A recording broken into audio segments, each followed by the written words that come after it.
Wilayah Sumatera bagian utara dilanda bencana banjir dan longsor hingga sepekan pasca bencana. Masih ada wilayah atau daerah yang terisolasi sehingga warganya belum menerima bantuan dari pemerintah. Sejumlah kepala daerah menyatakan tidak sanggup menangani dampak bencana banjir dan longsor yang melanda wilayah Sumatera ini. Beberapa kepala daerah meminta agar bencana banjir dan longsor di Sumatera Utara, Sumatera Barat, dan Aceh ditetapkan sebagai bencana nasional.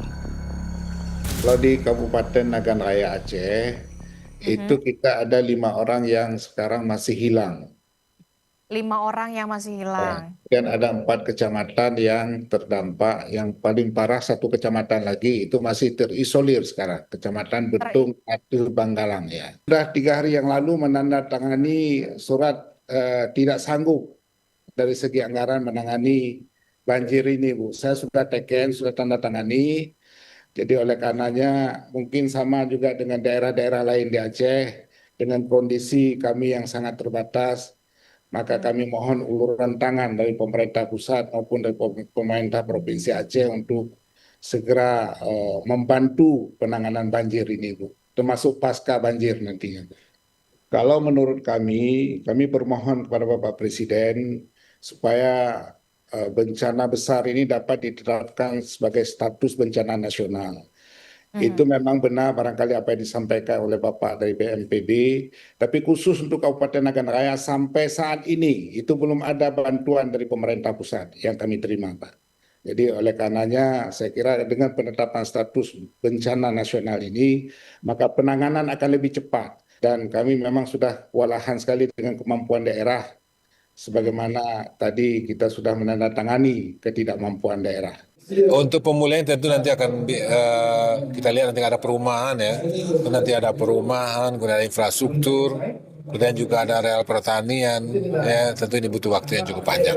Nanti belum ini akan menjadi pembicaraan kita nanti, termasuk juga nanti dukungan anggaran, karena dengan efisiensi ya yang terjadi 2026 ya, nah tentu ini akan ada hambatan-hambatan tentunya. Itu bagaimana mendorong bencana ini bencana nasional. BNPB menjelaskan penetapan status bencana nasional dilakukan berjenjang. Bila sampai level pemerintah provinsi sudah tidak sanggup menangani bencana, baru akan dikaji penetapan status bencana nasional. Penetapan status bencana nasional itu adalah sebetulnya kita bicara tentang sumber daya. Ketika level pertama, level kabupaten kota sudah tidak mampu, mereka akan bicara dan dinaikkan ke level provinsi. Sekarang level provinsi sudah mengeluarkan tiga-tiganya SK tanggap darurat dan itu sudah dilakukan. Tetapi kalau memang provinsi sudah tidak mampu lagi, ini paling tidak di levelingnya, itu baru mereka melaporkan dan meminta untuk diberlakukan status nasional, bencana nasional. Tetapi sampai sekarang belum. Dan oleh karena itu kita menunggu, dan kalaupun sudah, itu masih dilakukan kajian. Karena kajian itu menyangkut kerusakan, menyangkut sumber daya yang masih ada atau tidak.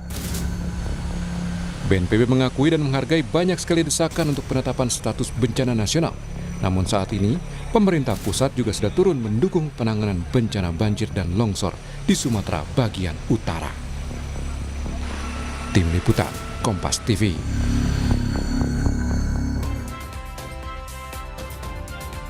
Sejumlah kepala daerah di Sumatera bagian utara menyatakan tak sanggup menangani dampak bencana banjir dan longsor dan mendorong penetapan status bencana nasional. Akankah pemerintah pusat mengabulkan? Sepenting apa dampaknya dalam mempercepat proses penanganan bencana? Kita ulas bersama narasumber. Ada Gubernur Sumatera Barat Mahyeldi Ansarullah. Selamat pagi Pak Gubernur, Assalamualaikum. Waalaikumsalam warahmatullahi wabarakatuh. Selamat pagi. Terima kasih Pak Gubernur sudah bergabung di Dialog Sapa Indonesia Pagi, dan juga bersama kita Bupati Aceh Tengah Halili Yoga. Selamat pagi Pak Bupati, Assalamualaikum. Waalaikumsalam warahmatullahi wabarakatuh, Aceh Tengah. Dan juga Melva Harahap, Manajer Penanganan dan Pencegahan Bencana Ekologis Walhi. Selamat pagi Mbak Melva. Assalamualaikum Pak. Terima kasih sudah bergabung Bapak Ibu di Dialog Sapa Indonesia Pagi pada hari ini. Saya ke Bapak Gubernur Sumatera Barat.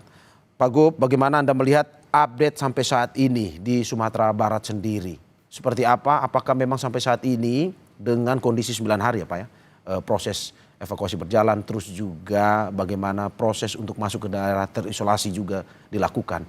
Apakah masih ada Pak di Gubernur di wilayah Sumatera Barat yang masih terisolasi sampai saat ini belum bisa dimasuki? Ya, ada memang beberapa daerah yang memang sangat-sangat di pinggir kota sekali, yang memang belum tersentuh. Di antaranya adalah di daerah pesisir selatan, kemudian juga di daerah Kabupaten Agam. Dan mudah-mudahan dari relawan yang kita kerahkan itu akan bisa masuki lokasi tersebut. Dan terutama sekali adalah dalam rangka untuk backup untuk permakanan untuk warga kita tersebut. Dan kemudian juga ada beberapa akses jembatan yang patah, kemudian juga tanah jalan yang longsor, terban, sehingga memang itu tidak bisa diakses. Walaupun demikian secara bertahap kita berkoordinasi dengan kabupaten kota, kemudian juga balai, jalan, dan kemudian juga sungai yang lainnya. Kemudian didukung dengan Forkopimda, karena memang kita alhamdulillah dukungan dari Forkopimda luar biasa, dari Pangdam, dari Polda, dan semuanya bergerak. Dan sehingga kita sudah punya posko terpadu dalam rangka untuk menyikapi ini semuanya. Dan dalam secara bertahap kita akses yang belum terbangun, itu bisa dilewati oleh sepeda motor, kemudian setelah itu nanti mobil pribadi, dan kemudian mobil besar. Itu secara bertahap yang akan kita laksanakan. Ya. Dan mudah-mudahan hari ini akan ada perkembangan lebih baik. Oke, Pak Gub, dari daerah-daerah yang Anda sebutkan tadi, ini praktis tidak bisa dilewati ya? Maksudnya untuk daerah terisolir ini, belum dapat bantuan sama sekali atau bagaimana? Sudah jelas kalau seandainya akses belum terbangun, karena memang masyarakat di Sumatera Barat ini, terutama sekali di kabupaten kota ini kan tersebar dan mengelompok. Ya. Seperti Pasaman Barat itu di daerah pantai. Kemudian daerah pantai mungkin sungainya terputus. Kemudian jaraknya juga cukup jauh. Maka oleh sebab itu ini belum tercover secara maksimal. Dan demikian juga untuk akses jalan tentunya. Jadi karena ada kantong-kantong masyarakat seperti itu, maka inilah yang belum semuanya belum tercover. Tapi itu makanya informasi ini kita dapatkan, maka kita langsung kirim TNI, Polri, dan kemudian juga relawan-relawan untuk bisa mengakses lokasi. Oke, lantas bagaimana cara bertahan hidup masyarakat yang masih terisolir ini, Pak? Apalagi kalau misalkan mungkin saja bantuan belum masuk, belum dirasakan oleh mereka. Ya, tentu itu suatu permasalahan yang mereka hadapi pada saat ini. Dan juga ketersediaan tentang air ya, air bersih, air minum ini juga menjadi tantangan juga bagi kita. Termasuk di Kota Padang sendiri, itu ketersediaan air, itu suatu hal yang mesti kita segerakan. Itu makanya kita melibatkan banyak pihak untuk hal ini semuanya.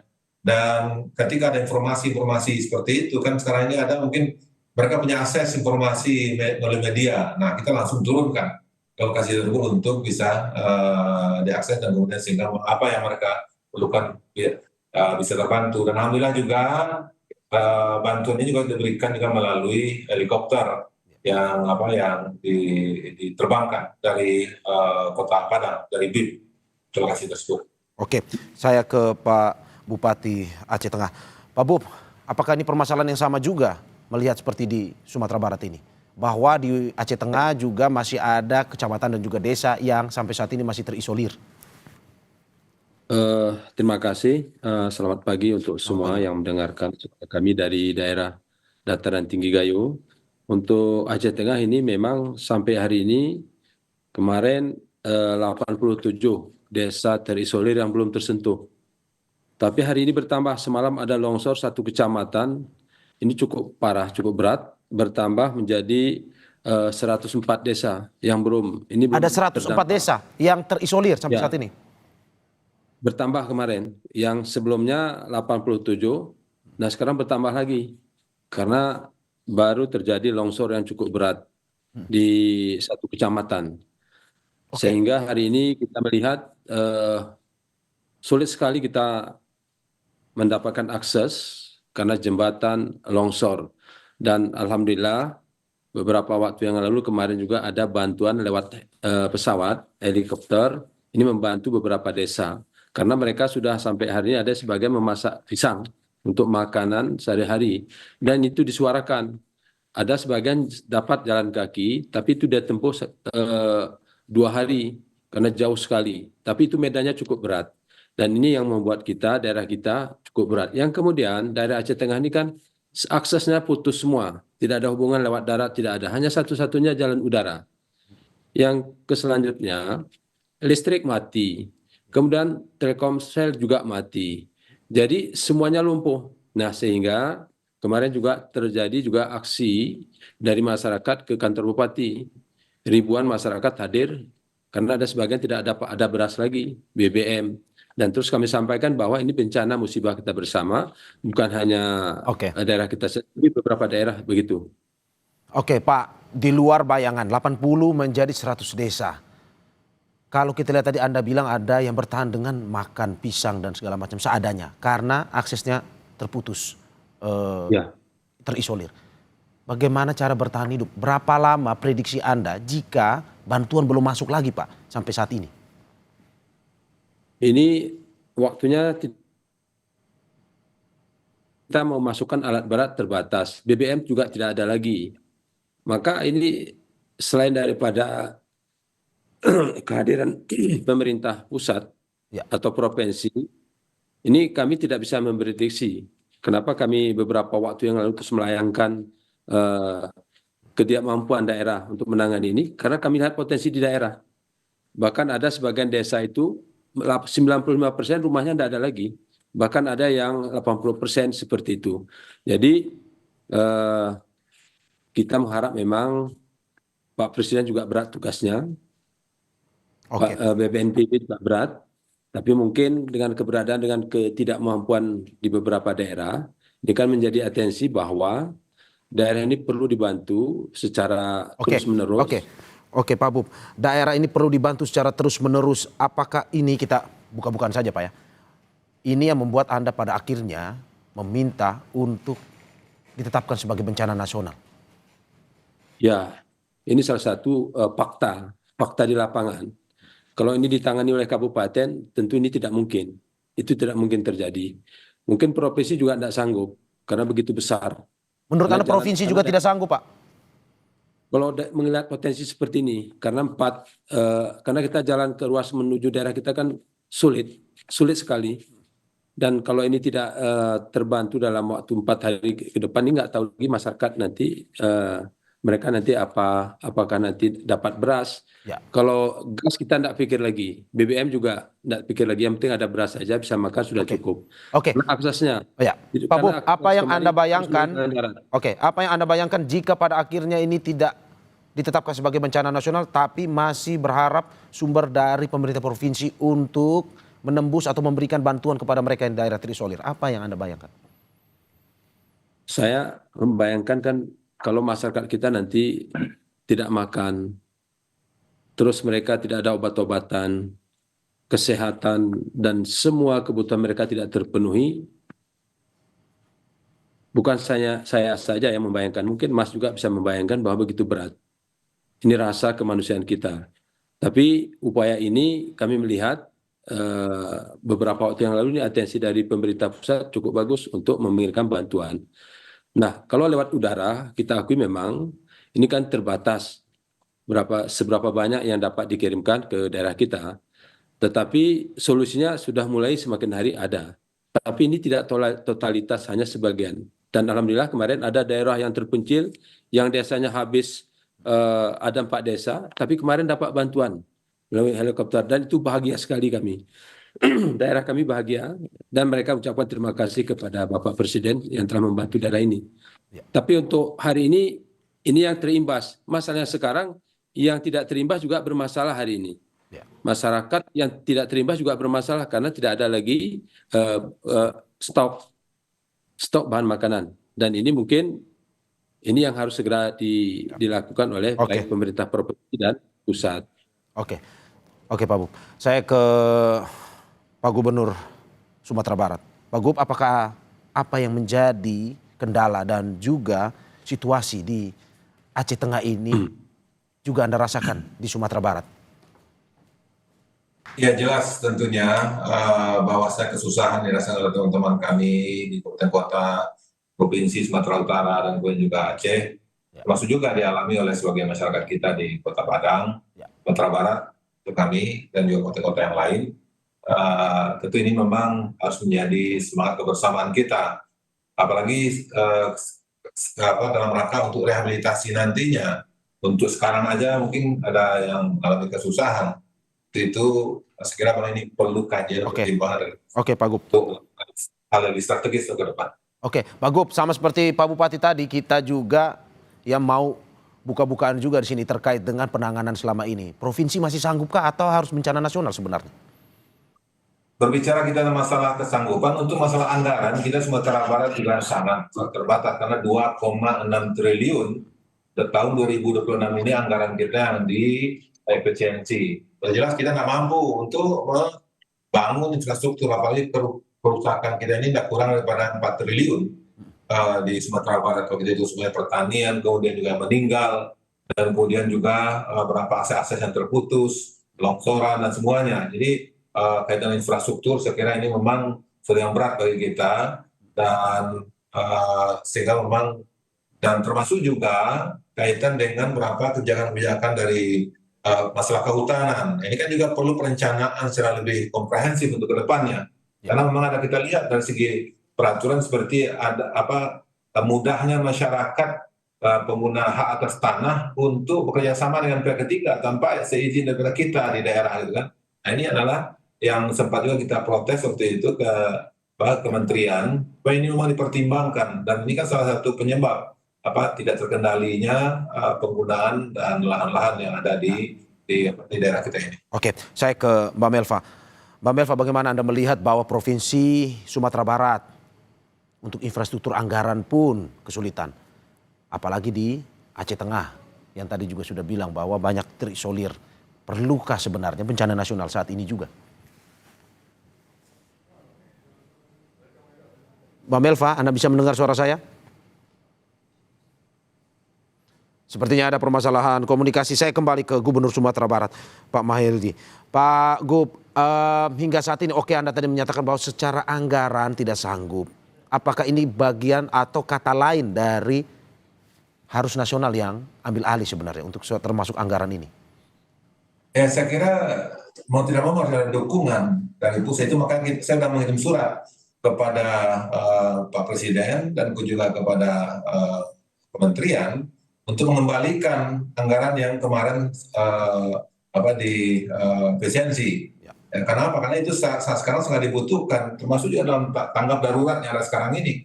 Nah, dalam hal ini dukungan dari beberapa pusat sangat kita harapkan, dan termasuk juga adalah dalam hal perencanaan kawasan, ya, yang kita ada tutup mata ya, bahwasanya di muara-muara sungai, dan kemudian juga kebutuhan kita di danau Singkara yang kita lihat sekarang ini banyak potongan-potongan kayu dalam hal ini. Nah, ini kan adalah di antara satu fakta bahwasanya masalah hutan kita ini perlu kita kendalikan secara lebih baik, dan perlu terencana, dan perlu ada ketegasan-ketegasan. Dan kemarin pun kami juga dengan anggota DPR RI Pak Andre Rosiade, dan kemudian juga dengan para Masaleh, kemudian Bu Nevi, dan kemudian juga beberapa anggota DPR RI yang lainnya, dan juga mendiskusikan ini perlu langkah-langkah secara bersama-sama dalam hal untuk mengantisipasi untuk ke depannya. Oke, saya ke Mbak Melva, sepertinya sudah terhubung kembali bersama kita. Mbak Melva? Ya. Oke, Mbak Melva, perlukah ini ditetapkan statusnya sebagai bencana nasional? Melihat kita ada cerita tadi, Provinsi Sumatera Barat dan juga Kabupaten Aceh Tengah. Iya, Mas, selamat pagi Pak Gubernur dan Pak Bupati. Saya turut berduka cita atas apa yang dialami oleh teman sahabat kita yang ada di 3 provinsi tersebut. Untuk menjawab pertanyaan dari Mas Mario itu, pemerintah daerah saja sudah mengatakan demikian gitu. Jadi rasanya penting untuk jadi pertimbangan ketika bencana ini kita naikkan statusnya sebagai bencana nasional. Concernnya Walhi adalah kita melihat bencana di 3 provinsi ini bukan serta-merta bencana alam, tapi memang kita menyebutnya sebagai bencana ekologis. Karena selain memang tata kelola yang tidak berpihak terhadap lingkungan hidup begitu, tapi ini juga kita melihat ada kegagalan dan tidak baiknya kita melihat alam, sehingga yang kita rasakan saat ini kolaps pranata kehidupan. Dan itu disampaikan sama Bapak Gubernur Sumatera Barat dan Bapak Bupati Aceh Tengah, dan kita melihat sedemikian rupa begitu ya, yang disampaikan oleh teman-teman media juga apa yang terjadi di sana. Akses jalan terputus, komunikasi terputus begitu ya. Apa namanya, belum lagi kemudian ada yang masih bertambah jumlahnya dari hari ke hari. Dan ini kalau bagi Walhi melihat ini satu ya, bukan hanya serta merta bencana alam, tapi ini kita sebut sebagai bencana ekologis karena kita tidak mampu menjaga daya dukung dan daya tampung lingkungan hidup di 3 provinsi ini gitu. Dan kita tahu misalnya faktanya banyak mengatakan bahwa Sumatera itu dilindungi oleh Bukit Barisan. Itu adalah Ya, punggung oke. Sumatera yang kemudian sudah dieksploitasi secara masif begitu ya. Jadi ke depan selain memang kita review semua apa yang ada di atas-atas apa namanya perizinan-perizinan, perlu juga mengembalikan ekosistem yang ada dan perlu juga memang Oke. mempercepat Ya. pemulihan di 3 provinsi itu dengan menetapkan Oke. statusnya sebagai Oke, Mbak Melva, kalau misalkan pada akhirnya tidak ditetapkan sebagai status bencana nasional, pemerintah pusat tidak mengambil alih secara langsung, menurut Anda, tadi ada cerita terisolir, susah dapat bantuan. Prediksi Anda, kalau memang tidak sampai bencana nasional, apakah mungkin saja ini jatuh korban juga, terutama mereka yang terisolir ini? Iya, saya meyakini itu, Mas, akan bertambah apa namanya, korban yang terdampak atau penyintas yang terdampak begitu ya.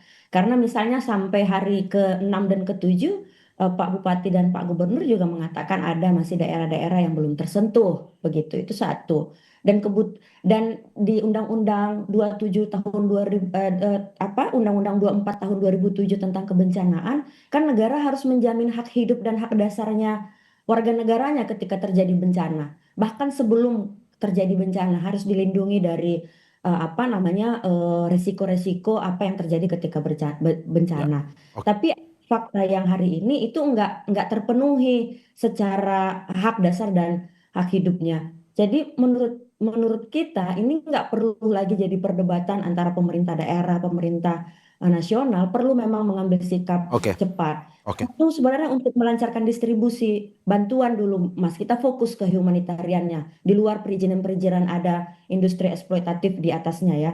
Yang kedua ini untuk jangka panjang, apa namanya, pemulihan jangka panjangnya kan perlu juga memperbaiki jalan. Misalnya Aceh sangat bergantung dengan Sumatera Utara untuk kebutuhan pokok gitu.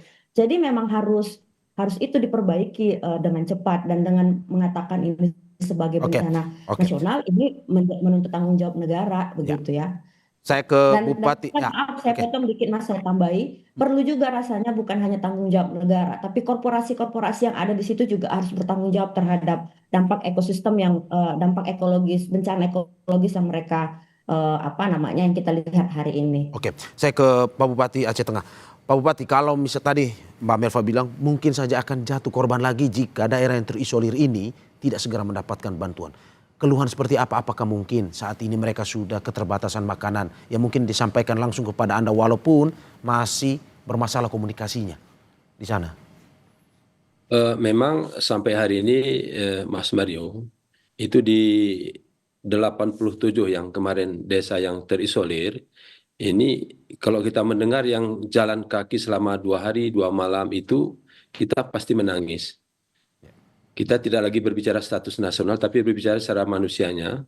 Bagaimana saudara kita, sahabat kita hari ini yang tidak dapat akses makan, akses jalan juga tidak ada, listrik juga tidak ada, semuanya tidak ada. Mereka butuh obat juga tidak bisa kita bantu. Nah ini tentu kan penting. Kita tidak lagi berbicara status nasional, provinsi, tapi inilah keadaan daerah masing-masing yang ketidakmampuannya, kita pasti menangis, kita pasti sedih. Karena ini kan butuh kebijakan yang objektif secara manusia. Tetapi kami terus berupaya secara kabupaten, tapi kebatas kemampuan kabupaten ini kan sangat terbatas. Dan hari ini kalau daerah ini tidak dibantu dengan pesawat udara, ini tidak mungkin dapat kita bantu. Sulit sekali, tidak mungkin. Dan ini sudah setelah kami diskusi dengan Forkopimda dengan TNI Polri juga pakai sepeda motor juga tidak bisa ditembus. Nah, begitulah keadaan hari ini. Ya. Ini sudah masuk hari ke-9. Ya. Jadi mereka belum tersentuh. Ini tentu mereka menyampaikan yang hadir ada kemarin beberapa orang. yang sudah memakan pisang apa adanya, kemudian ubi-ubian. Dan ini kan salah satu bentuk bahwa kabupaten ini tidak mampu lagi, tidak mampu untuk melaksanakan ini Oke. secara kebijakan.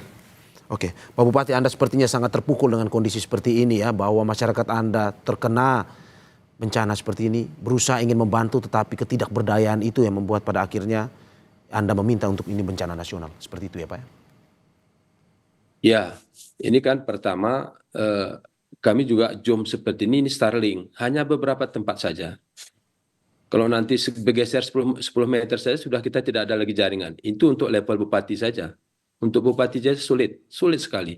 Apalagi masyarakat yang lain. Maka ini salah satu bentuk bahwa masyarakat hari ini butuh sentuhan pemerintah pusat.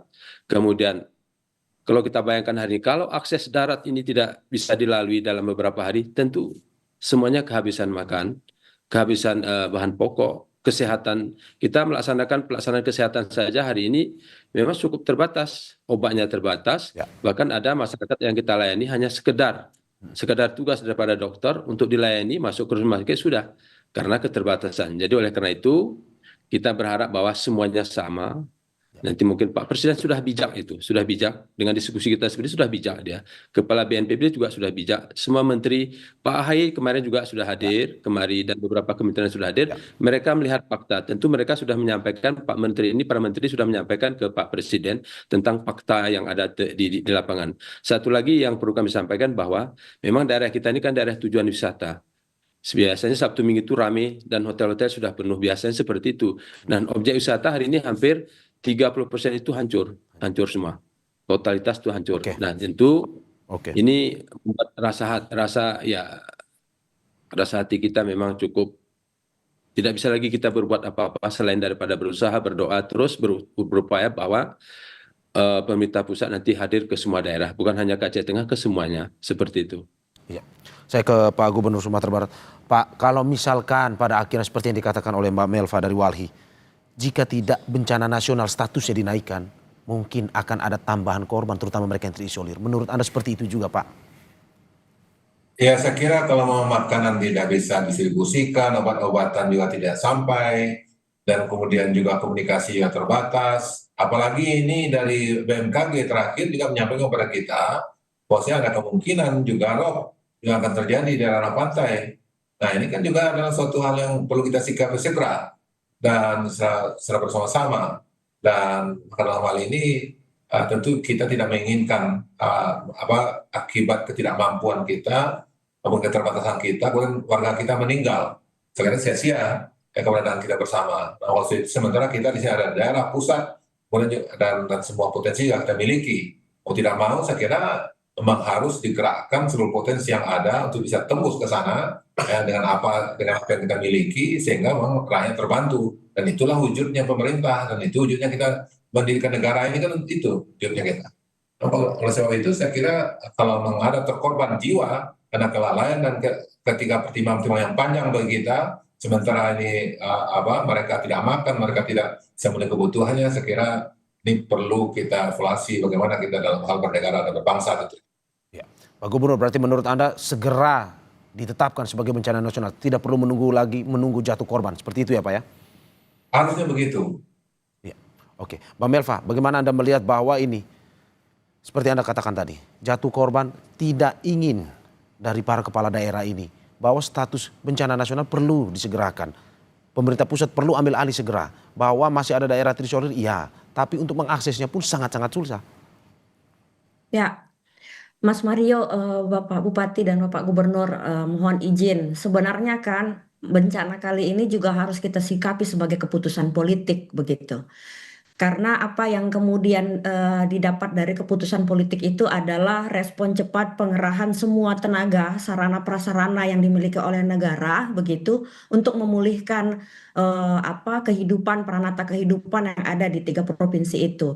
Jadi perlu rasanya untuk menjadi kekuatan bersama, konsentrasi bersama begitu ya untuk untuk merespon bencana, tanggap darurat apa segala macam.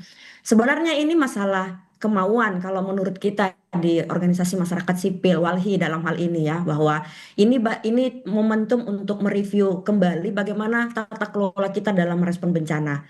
Bencana kali ini kan sebenarnya ada beberapa bencana berulang, tapi kemudian dampaknya semakin besar karena banyak hal bisa kita lihat apa-apa aja halnya.